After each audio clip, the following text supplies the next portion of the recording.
it's your turn to... Oh, is it for me? Consider yourself fired. Why are you winking at me? Consider yourself fired. Hello, and welcome to the JT and Drew Show. I'm JT. And I'm Drew. And we're two nobodies talking about nothing. Consider yourself fired. Hey, man, it's good seeing you. How you doing? Yeah, I'm doing all right. How about yourself? Yeah, not too shabby. You know, just making it work every day. Yeah, I can't say I don't enjoy seeing that. Wait, watching that. Yeah, I don't know how to word that. I don't either. Yeah, that's awkward. Words are hard sometimes. Well, you know, especially when it's English as your third language. Oh, Englishy. Emotional damage. Yeah, those are probably the two words that sum up 2021, huh? Yeah. There was a little video that I saw on a certain platform I won't talk about. Well, I won't mention the name, but it rhymes with Rick Rock. Saying, you know, what has your work provided you in 2021? And the answer was emotional damage. Which is not wrong. That's about right. Yeah. So I was studying earlier and covering the different generations that are in the workforce right now. Yeah. Baby boomers, Gen X, Y, Z, and learning or relearning, rereading, I don't know, however you want to go about it. But Gen Z is the most, how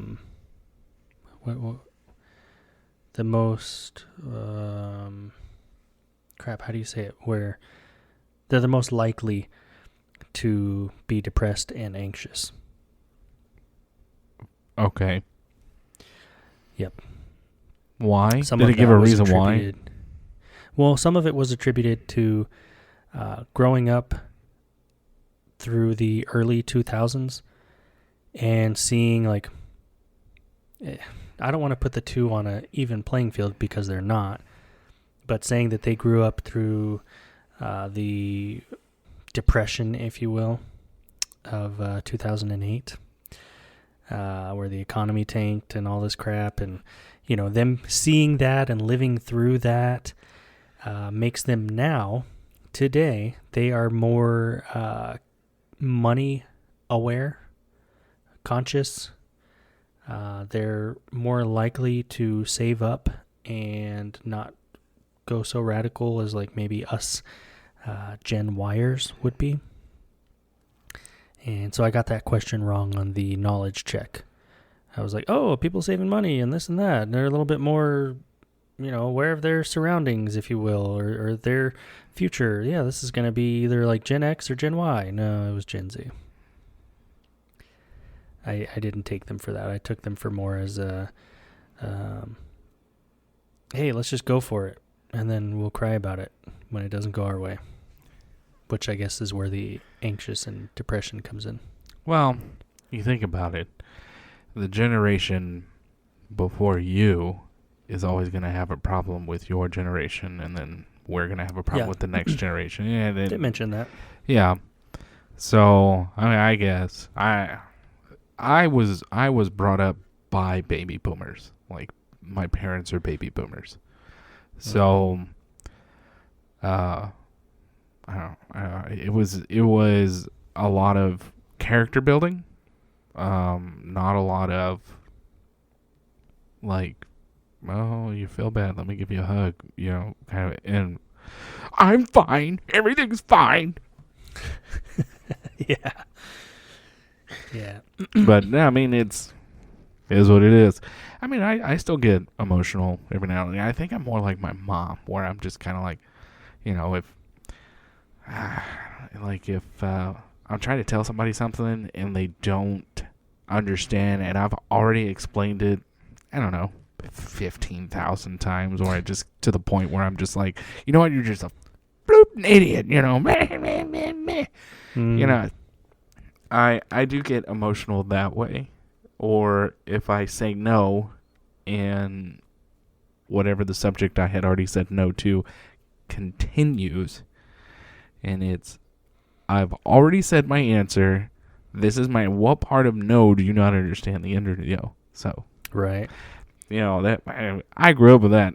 And my mom used to tell me that all the time. No. Why? What part of no did you not understand? The end of the yo. Yep. I've heard that a few times, or I've heard, why? And because I said so. Yeah. And if another why followed that, I was introduced to the physical form of because I said so. There was a after that. Yep. A lot louder and a lot more painful. Luckily for me, I was a quick learner and a people pleaser, so I didn't really get too many whoopings or spankings or whatever. Yeah. My brother, on the other hand, was more of a, hey man, I go to the beat of my own drum, and pain is temporary. I'll take a butt whooping, I don't care. Yeah. And then I'll cry about it, and then as soon as that door shuts and they walk out, all right, I'm done crying, whatever. I've had my parents take a couple double takes before where, he's crying, they walk out, he stops a little too early, and they turn around like, oh yeah, you were just playing. Okay. Oh yeah. So I've seen a trend, and being the youngest in the family, just like your brother, I've noticed that the older kids are the quick learners. They're like, oh, okay, well, I'm going to be the people pleaser. I'm not going to get mom and dad mad or mom mad or, where did dad go? He's been gone for 8 years trying to grab milk or, whatever. Yeah. But I've noticed that the oldest, and it's not everywhere, but, the good majority, at least in our generation, it's the oldest that I'm not going to get in trouble. I don't want to get yelled at, kind of stuff. And it's the next, the second sibling, because it doesn't go to the third or the fourth. It's always the second one, where it's like, what buttons can I push now?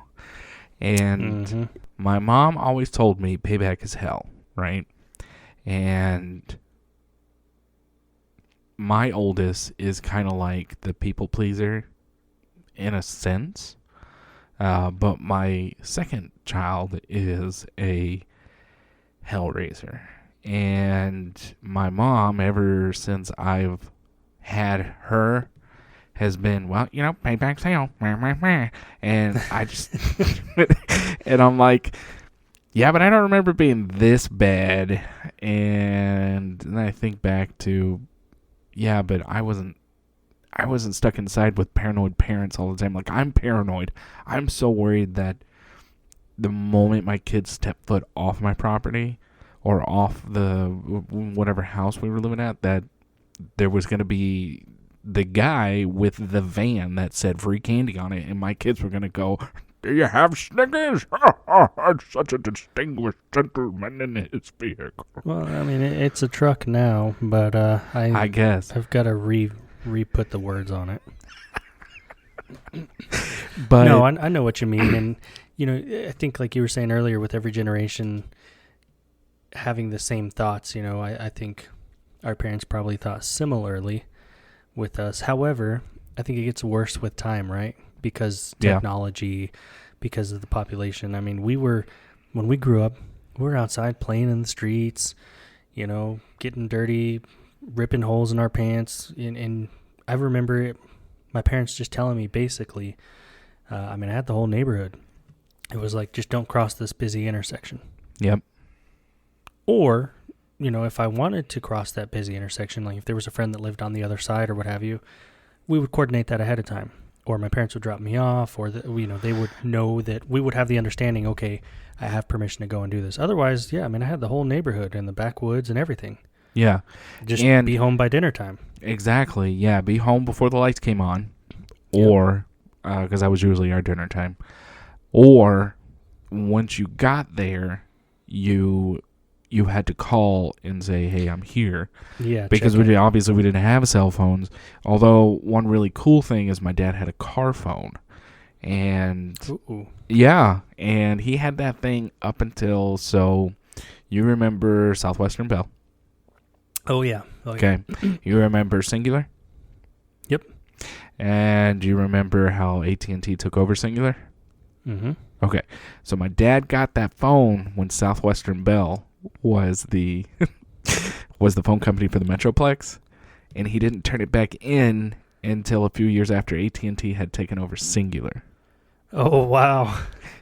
So he turned that thing. Did they even take it back in? Yeah, they took it, but the kid behind the counter was like, "The hell is this?" Is this from Vietnam? Like one of those field radios? I don't know. It's a big box. Yeah, it was green. It was green, and Yep. you had to pop the antenna up. But my dad explained it to me one time where it was like, yeah, it hooks up to like you plug it into the cigarette lighter, and it goes off the antenna on your car. And I was like, I don't know. Then why does it have its own antenna? But you know, I didn't question too many things. I was also the kid that when my dad was in the dry cleaners, we had an old pickup truck that had a pull handle brake instead of it would, so anyways, I would unlatch it real quick and let the truck roll down and then pop it up real quick.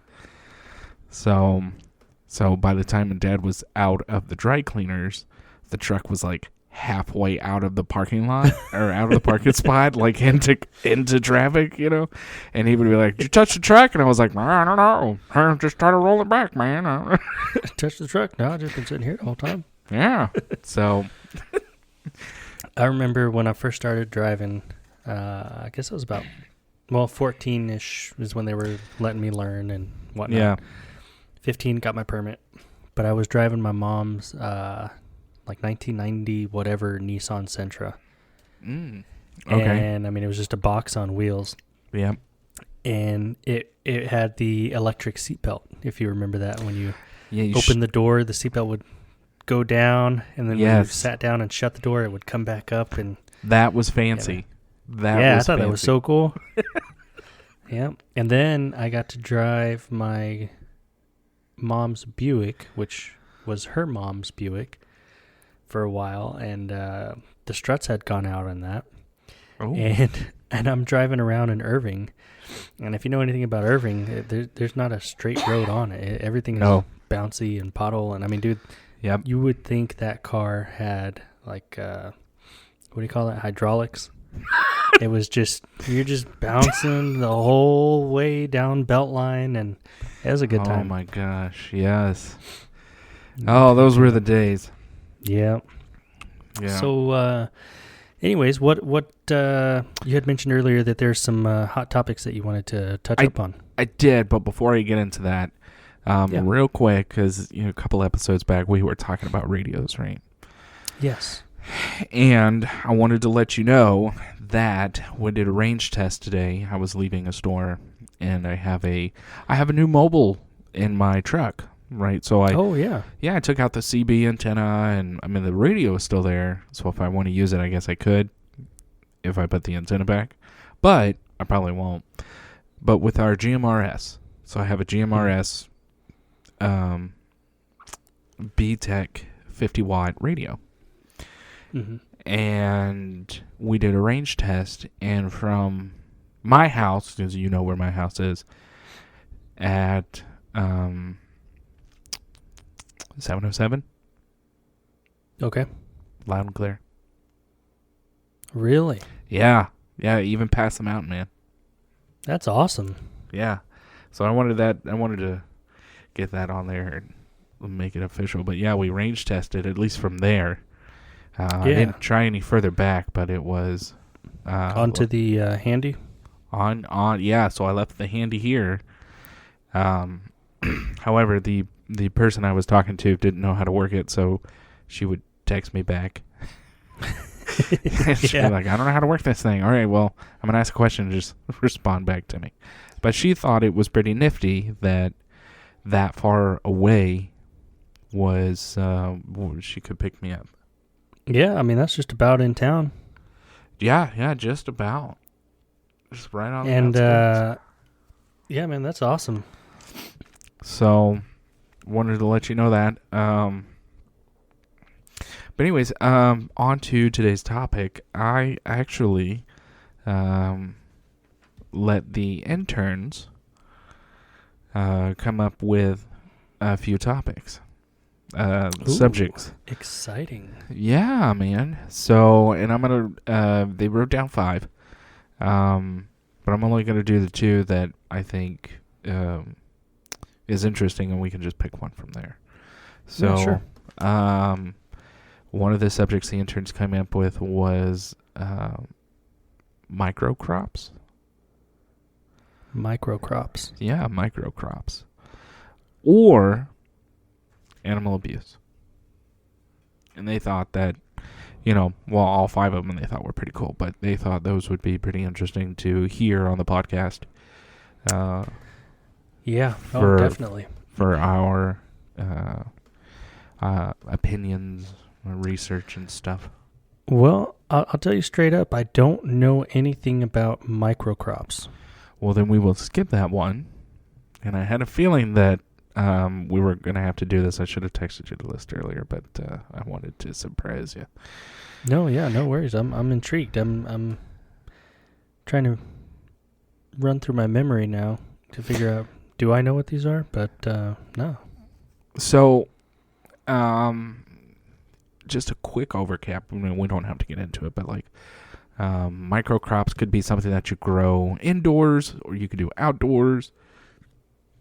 Excuse me. You can do. I mean, is it just literally what the word is? Microcrops. Yeah, microcrops. It's what's that plant that those people used to put in and blend it up? Like oregano or not oregano. It was like a smoothie. And you say, "Oh, let me put some sort of grass in this thing." Oh, you know what I'm talking about? Know. It was like a fab for a little bit. Yeah, that's microcrops. Wheatgrass or something like that. Yeah, kale or whatever. So those are microcrops, and lemongrass is on that list of things that you can microcrop. So if you like interesting, if you like lemonade and you want a high volume of vitamin C, you can do lemongrass. So are you planning on microcropping here in the spring, or? We are, yes. We're gonna hit it again. Still trying to earn my green thumbs, which I don't have any, but we're still trying to get them. Cool. And we've got a couple of pallets here at the house. We're gonna break them down and make raised beds out of them. So hopefully that'll. Hey, that's cool. Yeah, I've got a pallet here if you need it. So. Oh, yeah, appreciate it. Probably. We're gonna see how the 2 work, and if it works out, then I'll hit you up. But yeah, we're gonna do a couple of those, and we're gonna do. I personally would like to do onions. That's just me, but I like onions. So. Yeah, I remember growing up, one of the houses we had, there were onions, green onions that were growing there. Yeah. Yeah. And we would throw them in our fire pit, and it smelled like barbecue was cooking, man. It was delicious. Oh, yeah. Green onions are really good. I like growing green onions because you can buy them from the store, cut it off just before the white part, put the root and everything in some water, watch them spout up again, and then throw that crap in the dirt, and they grow. I grew some. Oh, go ahead. Oh, go ahead. Well, I grew some. I grew that, and I grew some garlic cloves. Ooh, yeah, garlic is good too. And I didn't eat. I never picked them when they were done. I just let them. I just let them go, and that helps with. So they say that helps with bugs in your house. So if you grow them on the, every so often around your house, you won't have as bad as a bug problem. Yeah, I need to look into that. Yeah, just as we approach springtime, summertime. Yep. Bugs coming out. Yep.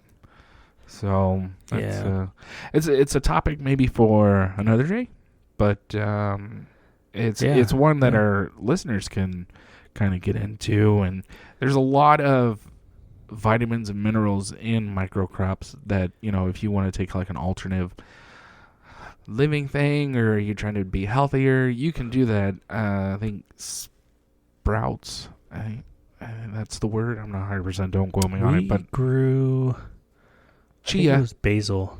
Oh We yeah, grew basil last year. herbs are Just in really good. Our flower garden, and I mean that thing took off like crazy. And Yes. you just hey, I'm gonna make a fresh salad, or I'm gonna cook whatever, and just go rip off a couple leaves, and and it was delicious. Yeah, any fresh herb. I'd like to grow rosemary. I have never had, I've never had luck growing rosemary. And when I talked to my grandmother, she was like, "Are you kidding me? That's like the easiest thing to keep alive." I seem to kill them. I don't know. So, but I did learn recently that you cannot put them in a pot for very long, and I think that's what I was doing wrong. I never actually planted it in the ground. I always kept them in pots. Okay. So they were dehydrating a lot quicker. Well, what'd you do that for? Well, because I'm a salsa, Yeah, you are. So, but we can move on if you are comfortable with animal abuse. Yeah. And it's not really research and all this. We kind of just want to hear your thoughts on it. Because we do know a couple of episodes back, I don't know if it ever made it on, that you wanted to be a animal cop back in the day. Yeah, man. When I was growing up, I wanted to be a doctor, veterinarian, barber, I don't know, all the things, pilot. Yeah. But animal cop was one of them.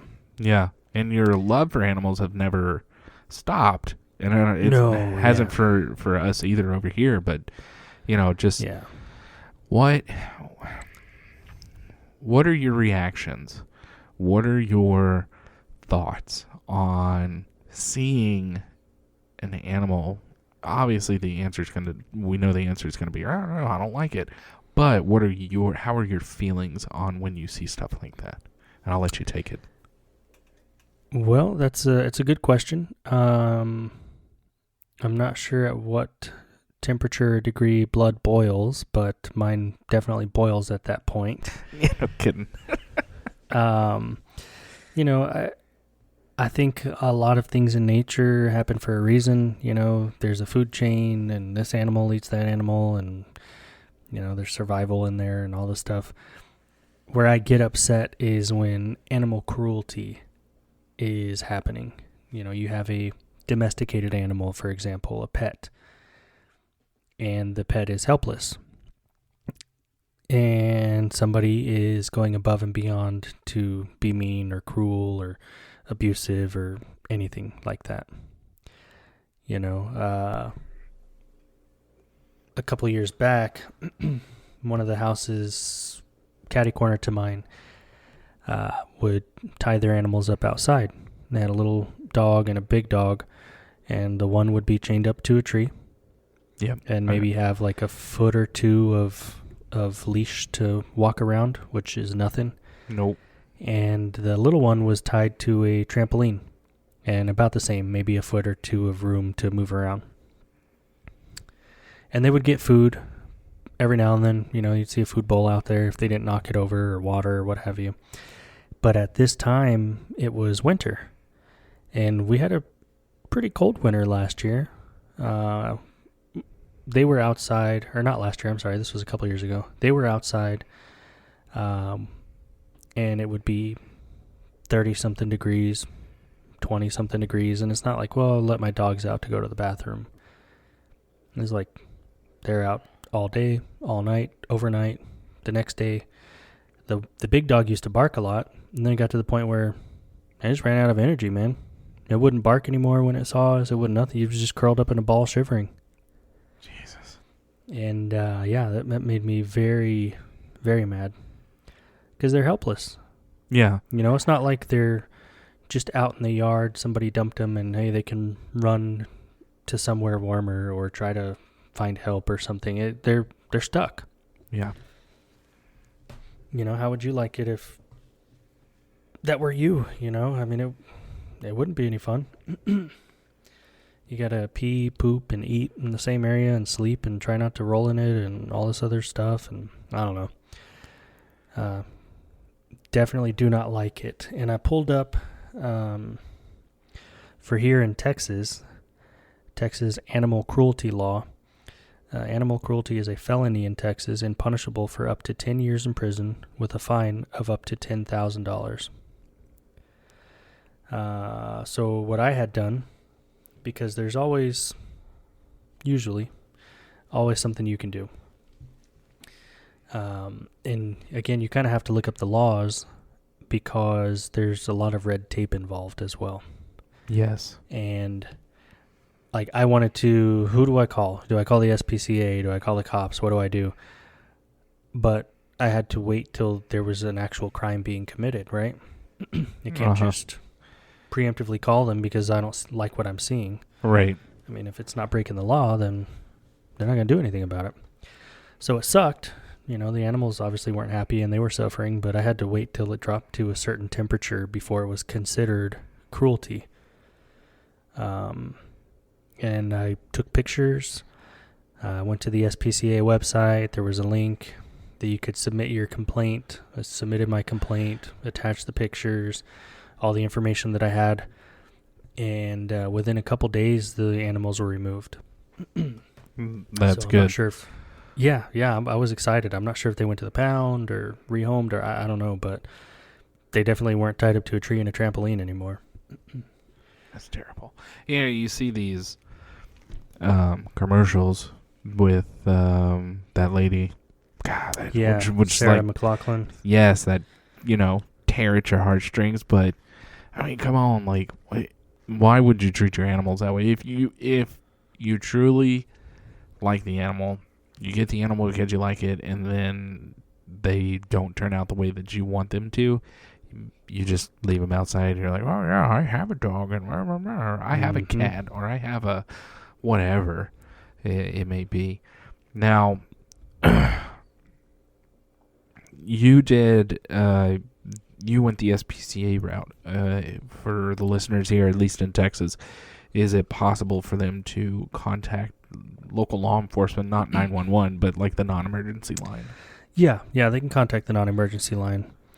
And I think it references that as well on the SPCA website. So the route that I did, I submitted my complaint online via email and all that kind of stuff. But they do give you the phone number that you can call for your local authorities. Did you do it anonymously, or did you put your name in? At that point, did you care? I mean, I don't think I really cared. I don't recall if I put in all my own information, but I know it was through my own email address. So, I mean, I don't know what was told to the neighbors, if anything, or if the county came and picked the animals up or what. I don't even know. Yeah. But some breaking news on that as well. The Texas just passed today, tomorrow, one of these days, that it is illegal to chain your dog up. So under the new law, you can no longer chain your dog with weighted chains, and any tie outside must be a minimum of 10 feet long. Dog owners in Southeast Texas said this is a new needed law. So along with the 10-foot tie, there also has to be adequate shelter that can shield your animal from harsh weather. So that could be, in the heat, they need shade, or in the cold, they need a shelter, which I would have to double check the laws, but I still think if the weather is under certain conditions, you still cannot leave them outside, even with a shelter. Oh, okay. But yeah, so I would recommend folks to, go and brush up on the laws if they have pets. And, I know I worked with a girl who she never had a dog before, had her first dog, and, she didn't want the dog inside all day while she was at work, so she'd tie him up in the backyard. Turns out she came home one day, the dog was dead. Heat stroke. Oh, no. This was in the middle of Texas summer, man. Well, yeah, they get hot. And she had water out there, but apparently there were like scratch marks on the tree and on the ground. Like the dog was trying to get away, it seemed like, but just couldn't. And it wasn't a large dog or anything, but stuff people don't think about. They just think, oh well, I don't want the thing tearing my house up, so I'll leave it outside. Yeah. I mean, if you wouldn't leave your kid outside all day or yourself outside for 8, 12 hours, whatever your shift is, you probably shouldn't do it to your animal. Yeah, exactly. I remember growing up, we had a dog that I want to say for like a year, maybe. We chained him up to the tree in the backyard. But that was while we were gone. Obviously, he was in a big shaded tree. Always had food and water out there for him. All that great fun stuff. But after we realized, or my dad realized, that he wasn't going to tear up the house no more. He wasn't going to do. We just left him inside all day, and as dogs get older, they'll understand your routine, and they're not going to be there to completely destroy your stuff. Like I have 2 dogs right now, and the breed that they are, I can't leave them out roaming. I have a lot of torn up window shades to prove that, and missing window shades. But so they stay in the kennel. But the moment someone's here at the house, they're out. And they're let out. And they're in the kennel, but they're inside too. Oh yeah. You know, so it's cool when it's hot out, or it's warm when it's cold out, and I have little dogs, and we do the same thing. And it's not that they're going to go and tear the house up. It's more like, well, we don't want them to pee or poop while we're gone. Yeah. On the floor or what have you. And typically they're not going to pee or poop where they're sleeping or laying down. They'll hold it. So we'll put them in their crates. Yeah. And I mean, we don't put them in the crate and leave them for a day or anything. Like you said, it's while we're gone. And then when we come home, they're out. And they go outside. They do whatever they got to do. And nothing wrong with that. No. Nothing wrong with that at all. No. And you got to pay attention to your animals too. I have one of them's a Boston Terrier, a snub nose, and they are more prone to overheating. Yep.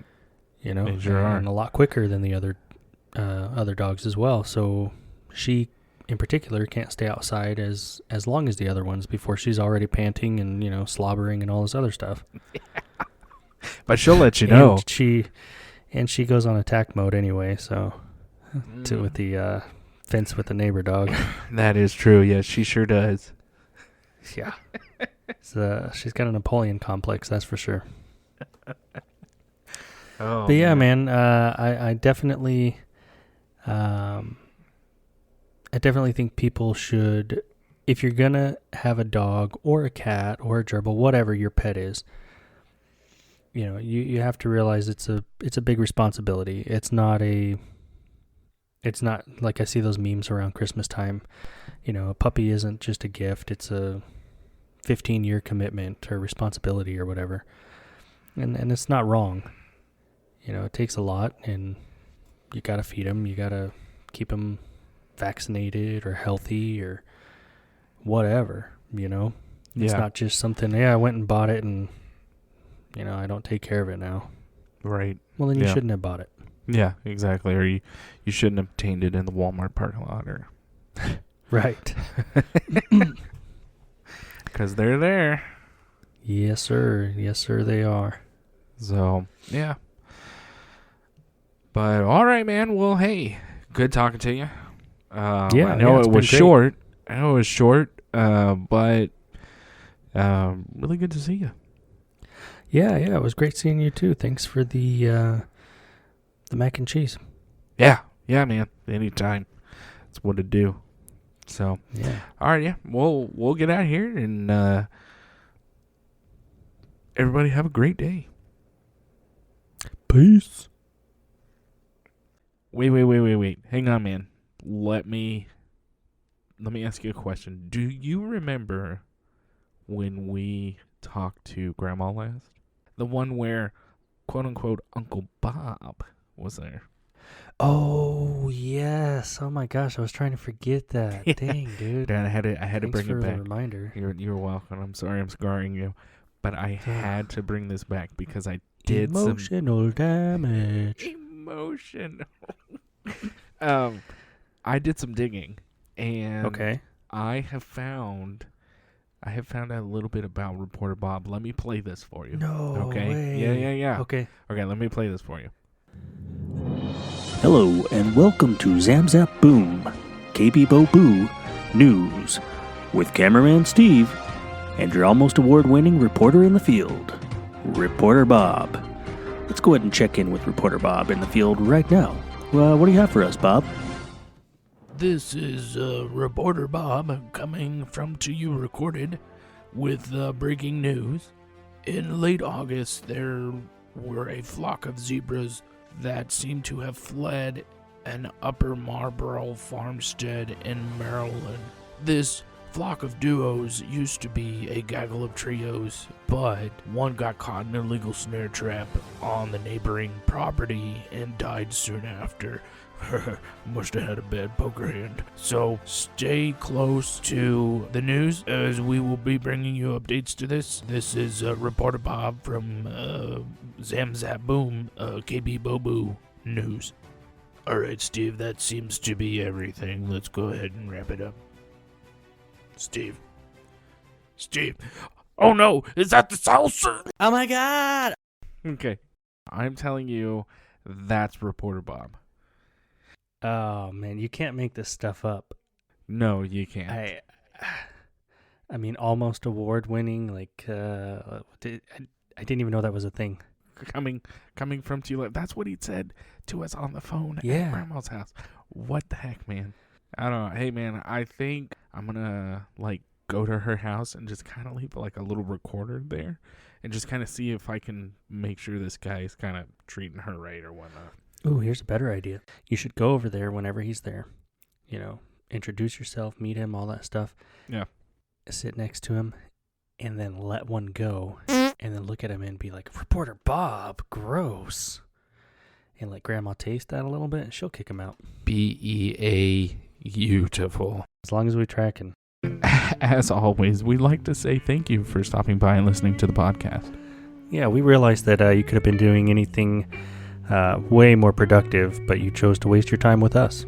We look forward to talking about absolutely nothing with you next time. If you have any questions or topics you'd like us to cover, please email us at jtandrewshow@gmail.com or visit our Facebook page at www.facebook.com/jtdrewshow.